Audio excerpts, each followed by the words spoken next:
Hello everybody out there, I'm Chris. Mike. And welcome back to another Dark Avenger comic book review. It is back to the review format. With Convergence, we are officially in the very beginning of Convergence, and the books from this review were released on April 8th, 2015. And with that, Convergence is beginning. We have Convergence issue number 1 and the entire first wave of Convergence books. There's 4 waves altogether, and then we get a repeat next month with a second wave of the 4-week wave. You guys know what I mean. You get part 2s. Everything's part 1 of 2. So we got a lot of Convergence stuff to talk about. We got lots of stuff in general to talk about. We got lots of physical books, so let's waste no time. We are going to be covering all the Convergence books. I apologize. I know this review is a bit late. A lot of it's due to the fact, if you watch Frontline Live, you heard I had a really debilitating headache on Monday night. I was unable to finish the few books I had left to read, so we were unable to do the review. And then Tuesday was the live show, which went into about 12 o'clock.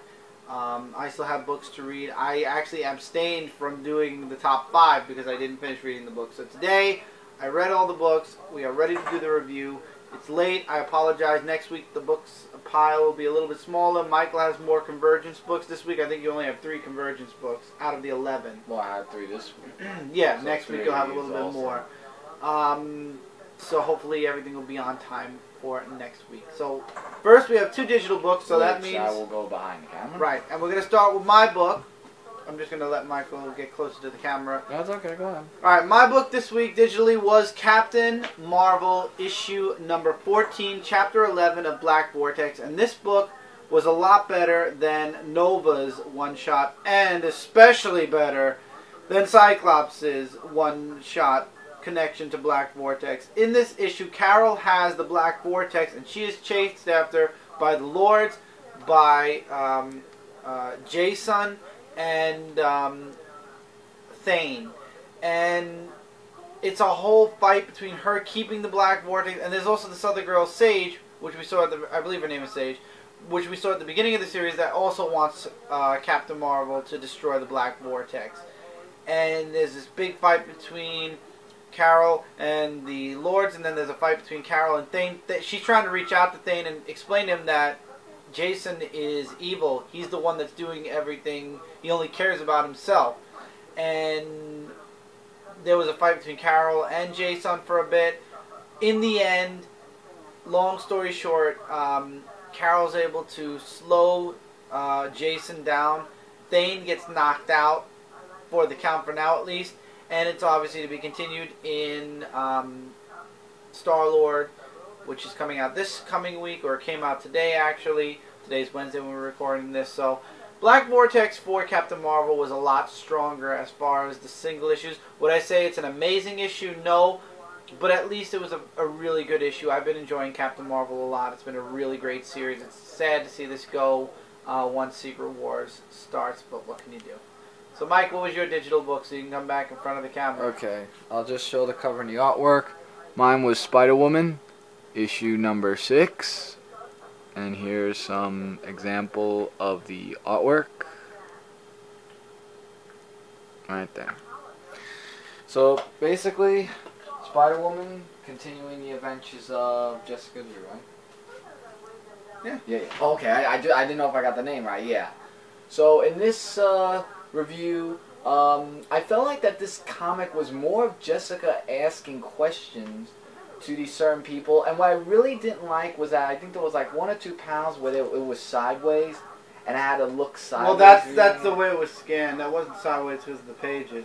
Oh, yeah. I thought it was. No, that was just the way it was put out. Oh, my apologies then. But anyway, Stupid. what was you know, I had to go like this, but anyway, without over dragging it.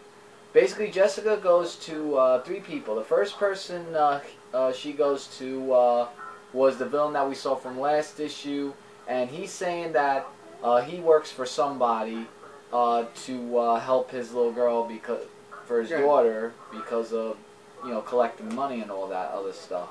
So then she goes to Senor, I forgot what his name was, and asks him questions about this whole murder thing that was taking place, because he was actually part of the whole scheme and everything. So there was this whole thing where she was almost going to get in the trap, and thank God for Ben Urich, who came before that big explosion happened. And she actually went back to the guy who had that suit on, and she actually tried on the costume to you know, see how this whole thing is, because if he didn't do a certain job for them, they would kill him and his daughter as well. So she went under the costume to see how everything was. Things didn't work out too well, and, well, things are going to get a little bit dicey. But it was an okay read. I just felt it was more of a question book of asking, but then again, she's a detective, so that's more self-explanatory there, but it was alright. Alright, before we delve into Convergence, I do have 3 Marvel books. First is all-new Hawkeye, issue number 2. Kate finds out what this big secret weapon that Hydra has is, and it's these mutant kids. I don't want to say mutants because I don't think they're X-Men mutants, but they've definitely got some type of a power. And Kate's warned not to free them because they're very dangerous, and they're the only ones that can control them. Of course, Kate doesn't listen. Clint ends up fighting this big muscular Hydra agent who his ear thing kind of fritzes out for a bit, and then he puts it back in. And the Hydra guy is also saying you can't free these things. They're dangerous. They'll destroy the world. Obviously, he runs off scared when he sees Kate has the kids, and they promise to help the kids. And that's really where the present stuff ends. I like the What's intertwined, yeah, we're going to talk about that. What's intertwined with the present is the past, where we get to see Clint and Barney. They ran away from the father in the previous issue. They find this, like, circus where they meet this guy they really like, and the father shows up and tries to beat them up, or beat the older brother up, and this guy steps in and kind of, like, protects them. Excuse me, let me move this over here so we don't have to hear the buzzing on the table. And the father goes away threatening that he's going to bring the police, but it turns out that the show was actually going on the road, so Barney and Clint actually followed them. And we actually find out that Clint got his name, Hawkeye, from this guy who actually says he has a hawk's eye. Ah. I always want to know how he got that name. So I thought that was nice. All in all, though, really it felt more like a flashback issue where, you know, there's a little bit of the present stuff that's important in there, but for the most part, it's really more explaining Clint's kind of past. So it was okay. Definitely not the worst book of the week. Oh, I'm sorry, we have 4 Marvel books. I apologize. Michael has 1. I have 3. Next for me is Miles Morales, The Ultimate Spider-Man, issue number 12. I like this issue. The wrap-up feels rushed. I will say it feels rushed. We get to see Miles has a new power he didn't even know about, and it actually came out in this issue, which was awesome. Kind of reminded me of Superman's power, though, a little bit, which kind of was like, oh, really? Don't give somebody else Superman's power. Of all things, please don't give him Superman's power. Judge actually goes looking for Miles because Miles and Gank went missing, and Cloak and Dagger show up, and basically Judge says, I know who Miles is, and I think he's really in trouble. So now Cloak, Dagger, Shadowcat, and Detective Hill actually go looking for Miles because he's missing. And Miles, after exhibiting that new power, he really starts kicking butt. He beats up Dr. Doom. I'm really happy with what happened to Kate's father. Not happy with what happened to Kate, though. I was kind of sad that she still kind of feels that Hydra is really wants to do what's in the best interest of people. The moment with Miles and his father was really good, and then I will show the last page. The last page leads into Secret Wars. It says the end, Miles Morales will be seen in Secret Wars. So apparently the Ultimate Universe is possibly ending, but we will be seeing Miles Morales, thank God, during Secret Wars. Okay, Star Wars Darth Vader, issue number 4. This is still Darth Vader using the doctor's, what's her name? Dr. Afra, I keep forgetting what her name is, of having his own tribe for his empire, and stuff like that. So we get a background story of how Darth Vader is going to get that, and we have some artwork right here, which was drawn very nicely. I really like the artwork that's being provided in Star Wars. So, in order to get the troops robots, he has to go against these aliens, and he was like saying, you know, like, why are you here? So there must be a pass. Well, actually, there was a pass of that, of the whole thing of the Empire from the Genosoms with the bombs that happened, because he actually invaded them. So he defeats them and just takes the robots that are going to be his, you know, new tribe, or his new army, actually, of the droids.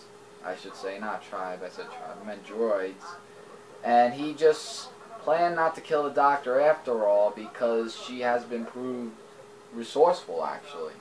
Now, seeing Darth Vader like that was, like, really a shocker, but then again, there could be some good sides of him, in other words.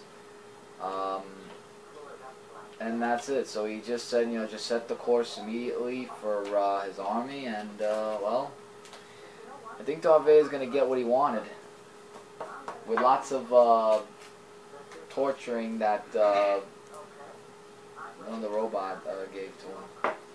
Wow. Alright, final book for Marvel this week is Spider-Man 2099 issue number 11. I really love this. Great artwork and great story. Miles is back in the present instead of 2099. And You said Miles? Miguel. Thank you. Yeah, I was Miguel's like, back in the present. And the first place he goes to, actually, is Tempest's place. And he actually cures her of cancer. Spoiler alert, sort of there, but this is now a week plus old. So he cures her. He goes back to Alchemax and he finds out about the deal that's going on. So this is kind of connected to Amazing Spider-Man still, where Liz is setting up her plans for the new prison, the supervillain prison, and they're going up against Parker Industries, and it's mentioned there, but it's briefly mentioned. So obviously the big stuff's still going on in Amazing Spider-Man when it comes to the prison stuff. But then we jump into a fight between, I forgot, I think it's Loophole, this guy's name is. He was in Daredevil, and he's really got screwed up. I remember. He got screwed up in Daredevil. But we get to see Pete in the book. Oh, about time. And after his fight with, I don't believe I completely forgot this guy's name, but after... Coyote? No. After Miguel pops in and kind of helps Pete finish off the Dot, or the Spot. The Spot. The Spot, yeah, that's where Miguel's talking about he doesn't know if this prison thing, because he gave Liz the idea, he doesn't know if this is the reason why 2099 ended up different. He was telling Pete it's different, something happened, and you know, he just said make sure Parker Industries gets the contract and not Alchemax. And he's like, don't worry, Liz, I'm not worried about Liz as competition. He's like, you should be. The rest of the book is about Tempest a bit more, and we find out that that cure that Miguel gave her might not have been such a good idea. Oh. Or there's something else inside of her. We don't know yet, but man, oh man, what a way to end this issue. This was good. And there's the fingerprint. We don't need to go through this again. I'm done going through it. Marvel sucks when it comes to their covers. I'm sorry. Minus the sucky cover, this was a really good issue, and I would definitely recommend it. Be careful when you buy used Marvel books, I will say that. Alright, the rest of this review is all Convergence, and we are about halfway, so that's not bad. Normally, I leave the event book in question last. However, I have to do Convergence number 1 first in this case, because every single one of these books, and from what I saw from next week's books, because I did start reading next week's books a little bit, like I skimmed them, I looked through them, everything that happens in this issue is what's going to be echoed in every single one of Wave 1's books. Every single one of Wave 1's books. So in this issue, we get to see what happened to the heroes that disappeared in Earth 2. Also, we get to see the Injustice heroes and the Injustice Superman basically get annihilated before the whole event even happened. They get destroyed by the planet, and they were considered a failed experiment, and they were basically just zapped off the map. Then the rest of the book is all about Flash, Val, Zod, Superman, Green Lantern, Dick Grayson, and Earth 2 Batman. And also, I forgot what her name was. She shows up. Yolanda Montez, the Red Avatar from Earth 2. And Dick is kind of upset that, you know, Batman's saying we should be happy that we survived. This is some type of cosmic gratitude. And Dick's mad because he lost his wife and his son. And Flash kind of hits him with, hey, my mom, I don't know where my mom is either right now. So we all lost something. And that's when Tilio shows up. And he kind of, we get introduced to the character, and his speech to all of the, he believes with Earth 2 being there, the superheroes being there without an Earth, obviously their Earth he knows fell, he found out fell to Darkseid. He says, where was it? I believe it was this page. It must be the time where all must be put in opposition. So he accesses. So he said it. Yeah, Telio said it. Telios or Telios, however you say his name. And he basically brings all the domes down, and that's where the big speech about all of you will compete, and if the heroes, the defenders of each of the Gothams that he chose fall, if they fail, their Gotham is, and their world is essentially their world. He's very, very vague, but basically their city is destroyed, and there can basically only be one true champion. So wait, that's why the whole dome thing was? Yeah, they were just being collected, and it took a year apparently to collect the entire multiverse. So basically, the convergence has begun, and the competition has begun. So Telios is now going to be taking heroes from each of the domes and pitting them against each other until there is only one hero left. So it's like the dome just came out of nowhere. You know what it is? I can tell you what it is. It's a DC's version of Mortal Kombat. Really? This one issue of Convergence, the first issue, I was kind of, we were talking about this on the live show, if it met our expectations. Where in the miniseries, I feel like they met my expectations. When it came to this book, and by the way, Convergence is a weekly series for 8 weeks. It's an 8-issue miniseries, and the first issue is $5. The 0 issue was $5. After that, 2 through, I believe, 7... all will be $3.99. I don't know if the last issue is also $5. But beside the point, it's a weekly series for $3.99, and every single connecting title is also $3.99. So pick and choose what you like, guys. We'll be getting everything. Like I said, Mike and I both buy, so we kind of split the bill, so we're okay. So it has begun. So it's begun. Now let's go into the mini-series. Let me check the time. Alright, so the first one we have Convergence Batgirl issue 1 of 2. I thought of, you know, giving it a shot. I mean, you know, because I haven't really read much of Batgirl. And basically it's Dick Grayson with, can't remember. It's not Dick Grayson, not that's Dick Tim Grayson. Drake. Tim Drake, I meant to say. And they're like in this whole Western place fighting with Catman. And we don't know how they got to the portal thing. So, with the whole fight that's been going on, there's just like a whole, you know, dialogue of, you know, like how they got there. And then in comes in Gorilla Grodd. Because he's actually, the reason why Catman was fighting them was because Gorilla Grodd was terrorizing everybody and killing his people. And we all know that's what he does. So that goes back a few days ago, after all this happened, and you know, we see Tim Drake fighting crime, and just you know, Batgirl, or what was her name again? I can't remember. I don't remember. I think it was. Well, she sits back for a while. Cassandra, yeah. She sits back for a while and doesn't really. You know, fight as much, but then, you know, she gets talked into to just put on the suit and just to come back to fight as crime. And there's a thing that goes on with the bridge, which then goes with the whole thing of how they got to the desert, and then it just goes back to the dome fell, basically. The dome fell, basically. So this book, it was like an average read. I'd say get it if you want to know what's going on. The Atom, issue number 1 of 2. I really didn't like this book. Ray Palmer is completely batshit crazy in this book. He's talking to himself, essentially, throughout the entire book. This obviously takes place after Identity Crisis. But he's completely crazy, and these kids get stuck in a building, and he shows that he can grow just his hand, so it's kind of an... I like how Jay said it, because it's true. It's kind of an elongated man's kind of reference, because both of them ended up dying by the end of Identity Crisis. He's crazy. He's talking to himself. He saves these kids. They're like, please let us just go and stay away from us. Just don't hurt us. Even the reporters, when he kind of reaches out to the reporters and says, hey, I'm the one that saved them, they're like, oh my God, look who rescued those kids. And he's talking about justice and how he wants revenge, or that there can't be justice until Slade Wilson is brought to justice after killing Ryan Cho, who was supposed to be my successor in the mantle of Adam.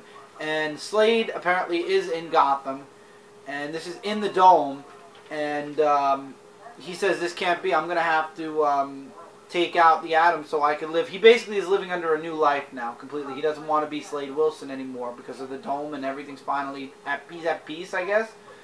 So a fight is about to break out between Deathstroke and Atom, and that's when the dome falls. And guess what? Atom is chosen as his Gotham's champion, and he gets thrusted into a fight with this guy, the Barracuda. And he doesn't want to fight the Barracuda because he wants to go back and stop and destroy Slade. And he does kind of fight Barracuda a bit, and then we kind of find out that he might not be crazy, but I think he is. I think he's not really... I think he's like hallucinating, but the ending makes it look like that Ray is not crazy, but I think he is. I think it's probably just a hallucination, but we won't find out until issue 2, if that's true or not. Then again, it could be the truth. I mean, we are in Convergence, and there are several Gotham, so it's a possibility. Batman and Robin, issue number 1. Now, anybody who knows Batman and Robin pre-New 52, you're prepared for how Robin is. I believe the New 52 made Damian Wayne a bit more likable. Pre-New 52, everybody hated Damian. I believe when Damian was created, everybody couldn't wait for Damian to be killed off because nobody liked him until after the whole Flashpoint thing happened. And basically, the dome falls on this Gotham, and Batman and Robin are basically keeping Gotham clean until the dome kind of falls. And Jason Todd, they didn't even know that Red Hood was there, but out of nowhere, Red Hood and Scarlet show up. And Jason's like, I'll be around. Now, the characterization with Batman was a little bit off. I didn't like that Bruce was kind of questioning himself a lot with Damian, because Bruce kind of reached out, and this was out of character a little bit, reached out and kind of shook Jason's hand. And I remember, I mean, if you remember Under the Red Hood, he tried to bring Jason back from the dark side, basically, and say, there are other ways. So, in a way, I understand the handshake. Well, wasn't he a jerk to him before Batman? Batman a jerk to Jason Todd when they had that whole team thing?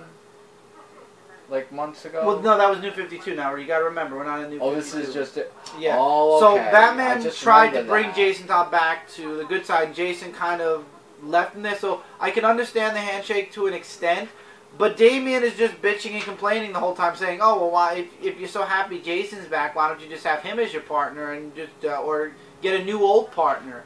And then Damian goes off and chases after Jason, and they have a bit of a fight until, guess what? The dome drops, and the Extremists show up. And apparently Batman, Red Hood, Robin and Scarlet are going to be fighting the extremists, or part of the extremists. And that's the end of the issue. I felt like I read through this book pretty quickly. It was a good issue, though. I enjoyed it. Definitely, though, one of my average read books for this week. But I'm definitely looking forward to part 2 just to see where the whole Damian, Jason, Todd thing goes. Convergence Speed Force issue number 1. This obviously takes place before Barry is even brought back in the old DCU, because Wally, this is before the dome even falls for the first time and takes them away. Wally's running to Gotham because there's a JLA alert put out, and he sees the lightning bolt, and he thinks, is that Barry? Could that be Barry? That's impossible. It feels like Barry, but that's nuts because he's not around. And then we find out a year later that the dome fell over Gotham and trapped both Wally and his kids in Gotham. And Wally kind of went a little crazy too. He's, with a pickaxe trying to destroy the dome. A year later, under the dome, all the superheroes that have powers have lost their powers. Obviously, when it comes to Ray Palmer, it's not an ability in his body. It's done with science and machines. So he's able to retain his powers. And with Batman, obviously, it's Batman. So Batman doesn't have to worry. But when it comes to the Flash, his powers come from the Speed Force. And apparently, with the dome down, he's cut off, along with his children, from the Speed Force. And then, just like in issue 1, the dome falls. He's... I thought you said the dome didn't fall.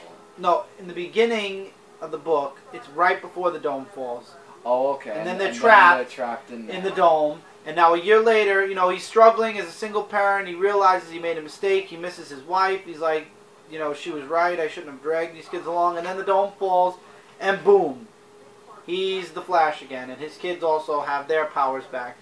So now, Flash wants to observe the planet. He wants to go out and explore. And he tells the kids, stay inside, be safe, whatever.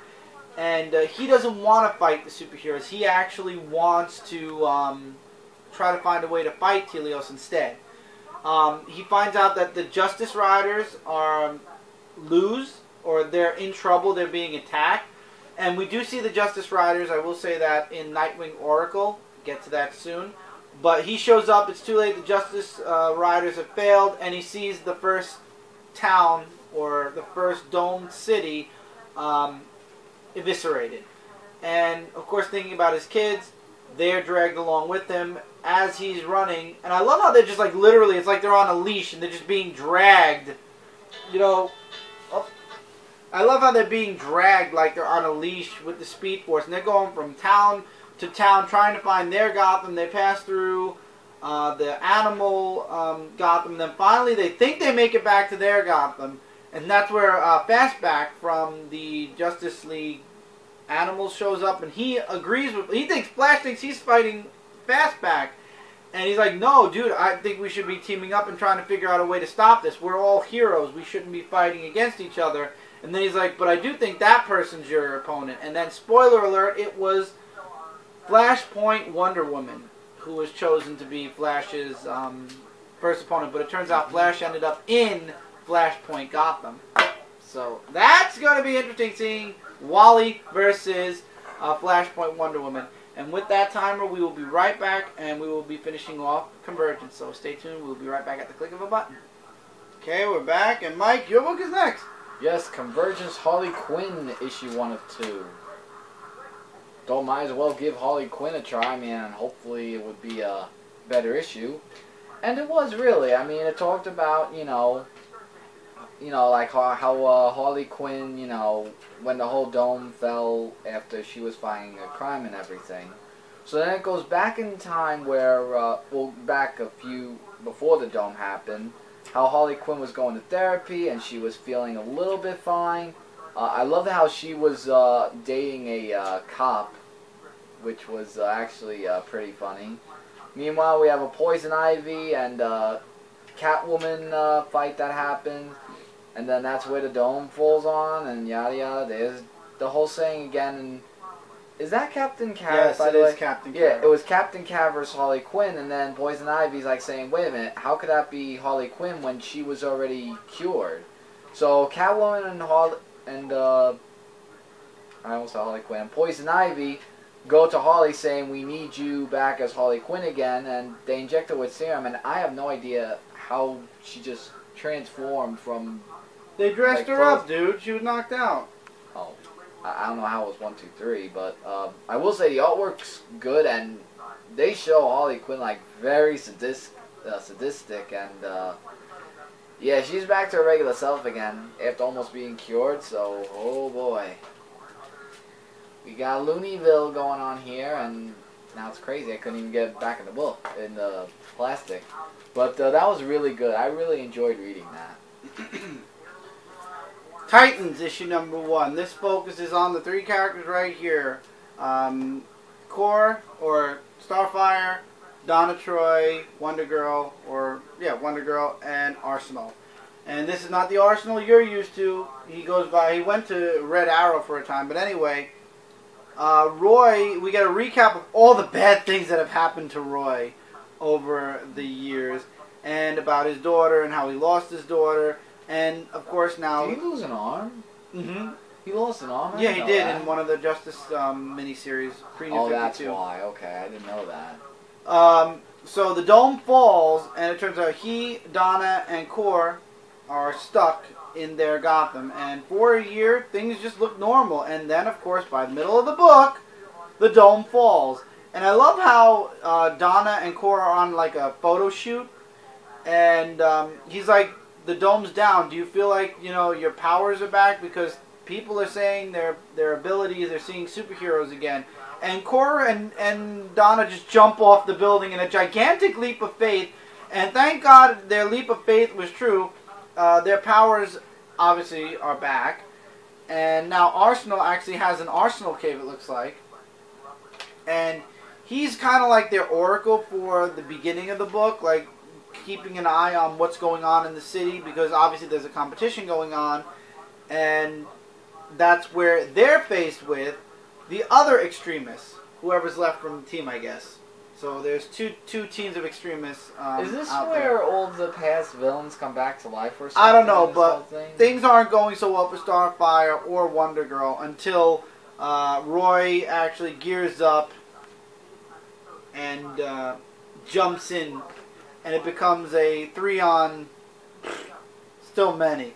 But Roy is given a very, very awkward offer. I forgot what the guy's name was, but he's like, basically, I'll give you your daughter back. His dead daughter, he offers him, if Roy kills Starfire and Donna. And the last page, this is definitely one of the books where I really, really want to see the next page already. I really want to get into issue 2 to see if he actually went through believing he was going to get his daughter back, because that was crazy. That was really something else to think what to do there. Alright, Justice League, I'm sorry guys that this is the variant cover. I really wish I could trade it in for the regular cover, because I didn't want variants when it came to this series. But Convergence Justice League issue number 1. Jesse Quick is giving birth to a baby, and that's when the dome falls. A year later, powerless and all, you got several members of the Justice League, along with Mira, trapped under the dome. And Mira misses her husband, because apparently this takes place right after Aquaman came back from the dead. So she wants to see her husband again. And that's when Telio shows up, the dome falls, and it turns out that Flashpoint Aquaman was in the oceans of Gotham this entire time. And then he finds out that Mira, or a version of Mira, is alive, and he goes off and kidnaps her. And now it's up to Supergirl and Zatanna and the rest, and Vixen and the rest of the Justice League to save her. And let's just say they're gonna have a lot of competition before they get to Mira. So I guess in the next issue it's gonna be them getting into Flashpoint Aquaman's fortress and saving Mira. To be continued. This was another book I cannot wait to see the next issue, especially when I see Supergirl kicking some ending things are setting up really nicely for the next issue. Convergence to question issue 1 of 2. The female version, Renee question, not the... Renee Montoya. Yeah, not the male version. So, just want to point that out there. Thank you for pointing that out there. Yes. So, it starts off where we see Harvey Dent, also known as Two-Face, who is robbing a pharmacy for, you know, her Renee's father and everything because her father is dying. So we get a little bit of Renee's backstory. Also, when she becomes the question, she has a little talk with Huntress. I was gonna say Huntress about, you know, that Two-Face, you know, Harvey Dent is doing this for my father because he needs this to stay alive and all that. So she goes off and has a one-on-one conversation with Two-Face, and I really think how they drew Two-Face in this one. I agree with Mike Spider-Slayer. They made him look a little bit more disgusting, like, with the other side face. I mean, that's just what I'm agreeing with, not saying, you know, as a fact or anything. So, after the whole talk thing happened, the dome falls, and yada yada yada with citizens. So, this situation, Harvey Dent says that there's another him, and he wants to go out to fight him, and Renee tries to stop him, saying, you know, you can't do that because you don't know who you're going up against. He winds up knocking out Renee, and now, since Huntress found out that, you know... Oh, Batwoman, who's Renee's ex-girlfriend, shows up. And now that's going to happen next issue, so I guess it's going to be Renee, Huntress, and Batwoman. That's going to be fun to see. That is going to be fun to see, and that was really something. This was my favorite book for this week's Convergence. This one right here. So definitely looking forward to seeing how issue 2 is going to unfold. Now we got 2 more books. Nightwing and Oracle, Convergence issue number 1. A lot of internal dialogue with Barbara. I'm going to skip a lot of it. This was definitely a really good book, though. You got Barbara, who's talking about how some people are coping pretty well to being under the dome after a year, but some people aren't. And we see that when Nightwing foils Mr. Freeze's plan to steal diamonds from a museum, but it turns out that the diamonds he was stealing, this is like the 3rd time he's done the heist, and he said they didn't even bother putting the alarm back on this time. So Mr. Freeze is having a very, very hard time coping with life under the dome because it's just one city, and he's stuck there, and there's really not much he can do, so he's kind of losing connection with himself.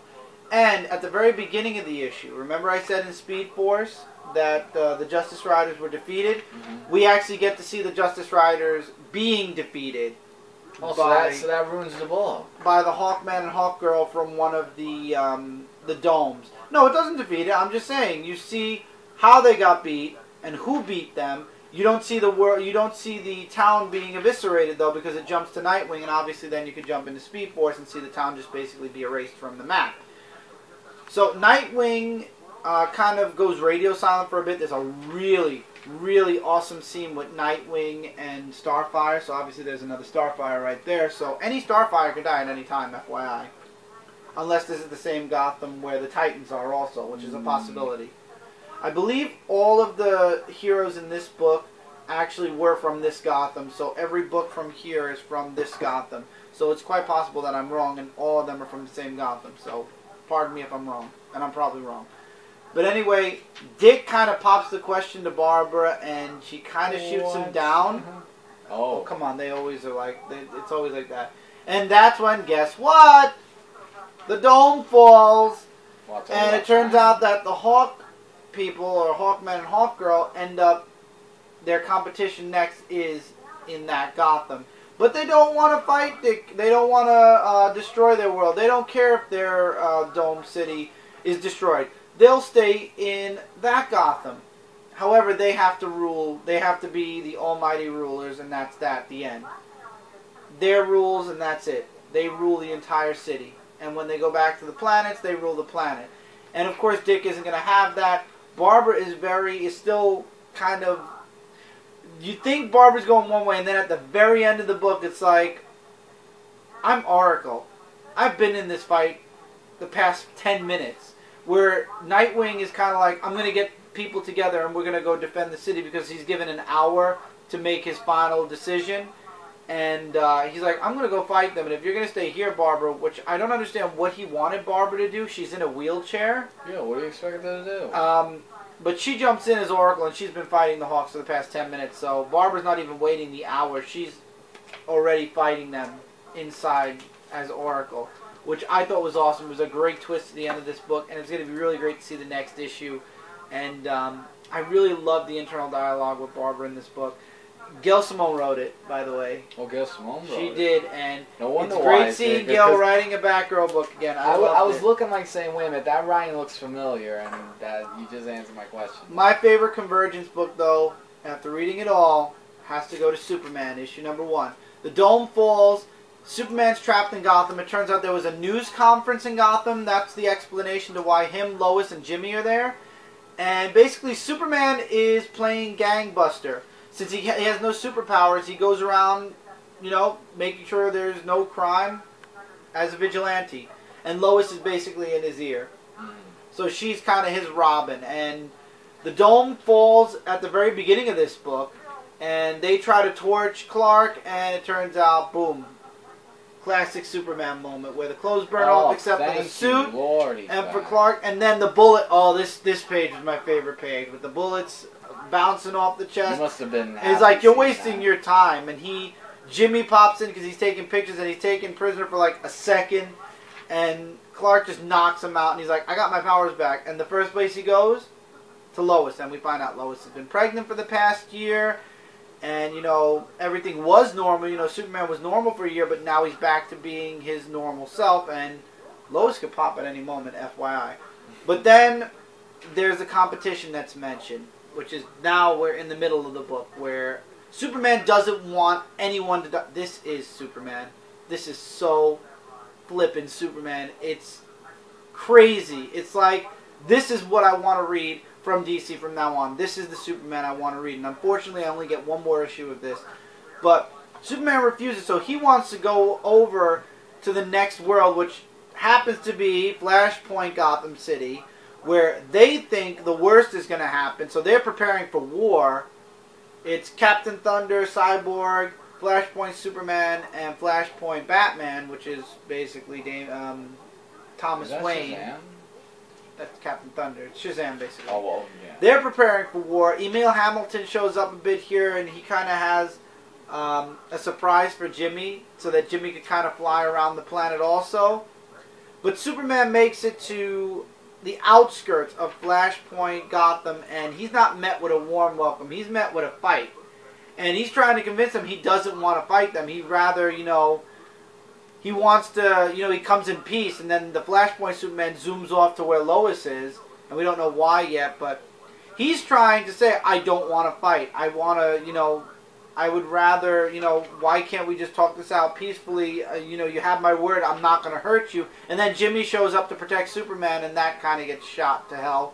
And then you've got Flashpoint Superman seeing Lois, and Lois is freaking out, and Flashpoint Clark kind of looks a little bit sadistic.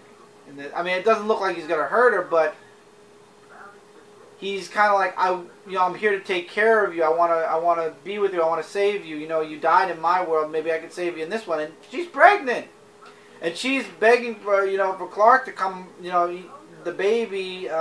Apparently, she says, "My baby." So I'm hoping she didn't go into labor, and she's screaming for Clark, but Clark's in the middle of a fight. And I love the recap at the end where they actually do show the Energy Superman. I was kind of hoping we would see the Energy Superman in one of the... yeah, well, they just brought classic Superman back. I mean, come on. It's just so good to see a real Superman book. This book gets my book of the week from Convergence. I think if you want to read Superman, then that's definitely the one. If you are a pre-New 52 Superman fan, this is your book. Oh my God.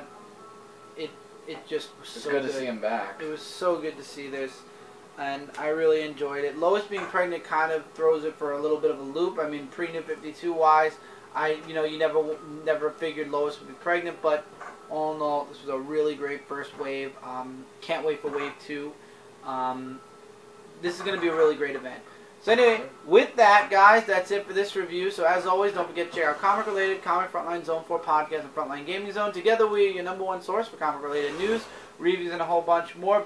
We'll be back here really soon with the haul, the indie review, and the Big 2 review. This Friday will not be a live show on my channel. Instead, go to youtube.com/Zone4 Podcast. We'll be doing Zone 4, episode 30. I want to say 7 or 6. 306 or 7. It's leaving my mind right now. But that's where I'll be this Friday. We're going to have a lot of fun. We're going to be talking about Convergence, as a matter of fact. So hopefully you guys will show up. Apologies again that this is late. Hopefully next week will be a little bit better. And then in 2 weeks we got a nice amount of books too. So until then, everybody, take care. Keep reading. Keep collecting. And we'll see you guys really soon in the next video. Later, everybody.